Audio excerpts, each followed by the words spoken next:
Tunghayan ang pinakabagong datos mula sa mas pinaigting at mas pinalakas na kampanya ng buong kapulisan ng Piero Mimaropa sa pagsugpo ng ilegal na droga sa buong rehiyon sa ilalim ng pamumuno ni Police Brigadier General Roger L. Quezada. Tutukan ang tuloy-tuloy na pagpapatupad ng mga programa at initiatives ng buong kapulisan ng Piero Mimaropa ay nagresulta sa pagbaba ng krimen sa buong rehiyon.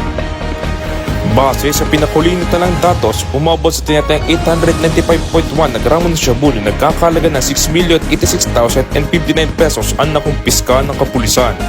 Kabilang din sa mga nasabat ang maging kumulang na 11.2 na gramo ng marijuana na nagkakalaga naman ng 1,653 pesos. Bunga ito ng 11 magkakaiwalay na anti-illegal drugs operations na nasagawa sa buong rehiyon.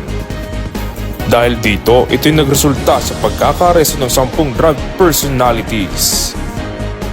At yan ang mga huling kaganapan dito sa Police Regional Office Mimaropa sa pangunguna ng kanyang masipag at masigasig na Regional Director, Police Brigadier General Roger L. Quezada, katuwang ang Command Group, Provincial Directors, Chief of Police at iba pang unit leaders at higit kumulang na 6,000 kapulisan.